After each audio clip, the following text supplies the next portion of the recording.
Très chers auditeurs de Fréquence Terre, bonjour. Je voulais, à travers cette vidéo, vous annoncer la création d'une nouvelle émission, un nouveau podcast que je vais vous présenter et qui s'appellera Impliquez-vous. Ce podcast arrive 20 ans après la création de Fréquence Terre, la radio nature, et j'ai souhaité, dans cette émission, faire un tour d'horizon des solutions qui existent pour enrayer le phénomène du réchauffement climatique. En 20 ans, Fréquence Terre n'a cessé de tirer la sonnette d'alarme, vous le savez, et en 2003, année de sa création, nous ne parlions pas encore du réchauffement climatique. La notion n'existait pas. C'est en 2006, après avoir découvert le film d'Al Gore, Une vérité qui dérange, que nous avons pris conscience de toute l'ampleur qu'allait avoir ce réchauffement climatique sur notre existence, sur notre planète. À l'époque, nous, équipe de Fréquence Terre, nous occupions plutôt de la pollution atmosphérique et de l'impact qu'allait avoir cette pollution sur notre santé. Mais le film d'Al Gore a ouvert la boîte de Pandore et non seulement nous avions constaté que notre santé était en danger, mais nous venions de l'apprendre, et c'était en 2006, que cette pollution, principalement constituée de CO2, allait agir comme un couvercle que nous mettions sur la planète et qu'elle allait se réchauffer inexorablement, provoquant des catastrophes, peut-être même des réfugiés climatiques. En 2000, nous étions déjà en train de nous occuper du trou dans la couche d'ozone que nous avions découvert dans les années 80. Puis, entre parenthèses, n'est toujours pas résolu puisqu'en 2023, nous avons appris qu'il était en train de se rouvrir. Donc, en 20 ans, nous avons refusé les aides qui nous étaient proposées ou que nous sollicitions aux institutions ou aux partis politiques pour ne pas avoir de pression à subir, car entre les partis politiques et les entreprises, à chaque fois, il devait y avoir une contrepartie et mettre un mouchoir sur un phénomène, sur quelque chose, ne pas en parler. Donc on achetait notre silence et c'est quelque chose que nous avons toujours refusé. Pourtant, et donc nous nous sommes débrouillés par nous-mêmes, en 20 ans, entre 2005 et 2015, nous avons réussi à être relayés, ça nous ne l'avions pas détecté, par une cinquantaine de radios FM associatives que je remercie aujourd'hui encore, qui ont relayé sans cesse nos messages, toutes nos chroniques, tout ce que notre équipe créait, ce qui nous a procuré jusqu'à 1,5 million d'auditeurs quotidiens. Donc nous avons réussi à avoir un impact et à sensibiliser la population. Voilà, nous avons toujours agi avec cette intention, d'abord d'un côté de dénoncer toutes les exactions qui étaient faites à notre planète, mais aussi en face, nous voulions proposer, montrer qu'il y avait des solutions qui existaient.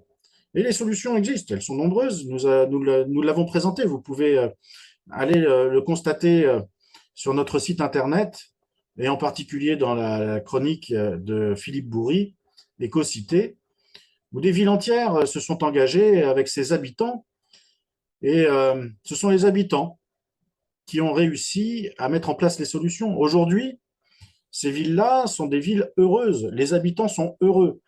Ils sont heureux, pourquoi? Parce qu'ils ont mis en place leurs solutions.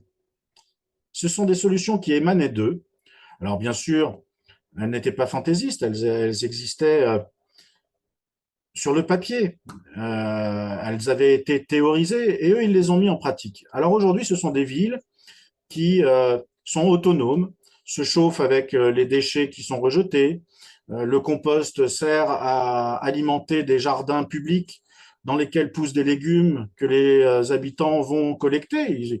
Ils payent presque plus de légumes. Ils se déplacent en vélo, des pistes cyclables ont été aménagées, donc pas de pollution issue de la circulation automobile. Mais ce sont aussi des villes dans lesquelles il est possible de circuler partout à vélo. Voilà. Et ce sont des petits exemples. Mais il existe d'autres exemples, comme par exemple des panneaux solaires, l'éolien, toutes ces énergies alternatives qui sont loin d'être des régressions économiques, puisque elles sont issues des technologies les plus en pointe aujourd'hui qu'on peut proposer. Gérer l'énergie d'un panneau solaire, l'accumuler et la redistribuer demande une technologie de pointe.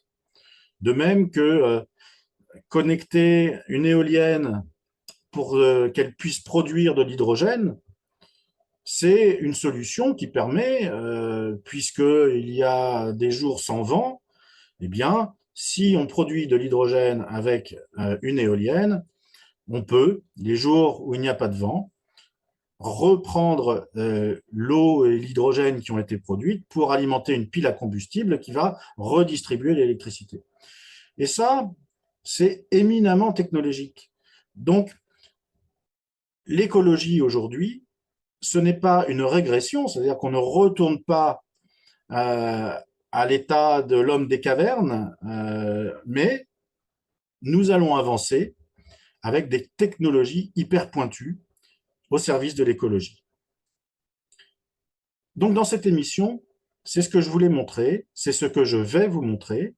Je vais aller à la rencontre des associations, peut-être parfois même des particuliers et des entreprises, parce qu'il y a des entreprises qui sont engagées sur leur mode de gouvernance, mais aussi sur les solutions vertueuses qu'elles proposent. Et je voudrais refaire un tour d'horizon de toutes ces solutions, de vous les proposer. Donc si vous qui me regardez avez des solutions à proposer, n'hésitez pas à me les présenter. Je me ferai un plaisir de les relayer. Cette émission se préparera sous forme de visioconférence et d'un dialogue sur les technologies qui existent sur Internet. Inutile de se déplacer, je ne viendrai pas forcément tout de suite à votre rencontre, mais vous pouvez m'envoyer des vidéos de ce que vous avez fait et nous ferons des interviews ensemble que je présenterai sur le circuit que Fréquence Terre connaît. Ces émissions seront relayées sous forme de podcast vidéo, comme aujourd'hui, et sous forme de podcast audio sur les plateformes les plus usitées que vous connaissez. Voilà, donc je vous donne rendez-vous très rapidement pour les premières émissions de Impliquez-vous. Et c'est le but de cette émission. Je souhaite qu'effectivement, vous vous impliquiez, vous, citoyens, chacun, à travers les solutions que je vais vous présenter, c'est-à-dire peut-être aller vous arriver dans une association et mettre en place, les aider à mettre en place les solutions, puisqu'il y en a qui agissent déjà depuis un petit moment, hein, qui sont en place. Hein. Il y a des associations, il y a des entreprises. Peut-être allez-vous trouver un travail dans une entreprise vertueuse. Je pense que c'est le moment où, face à l'inaction économique et politique aujourd'hui, puisqu'ils sont, à mon avis, pieds et poings liés à leurs bailleurs, c'est-à-dire ceux qui les financent pour être élus. Donc, ils ont des comptes à rendre et ces comptes à rendre se soucient de l'économie, mais certainement pas de l'écologie. Donc, si chacun ne s'implique pas, jamais, jamais, on ne résoudra ce problème. Donc, ce que je veux à travers cette émission, c'est vous montrer qu'il y a des endroits, des personnes à contacter pour s'impliquer au quotidien, peut-être de façon simple, et puis peut-être pour la vie, dans des actions qui nous permettront de nous sortir de cette situation qui nous semble inextricable, j'allais dire, mais elle ne l'est pas. Elle ne l'est pas si nous nous prenons en main. Voilà. Donc je vous dis à bientôt. Impliquez-vous.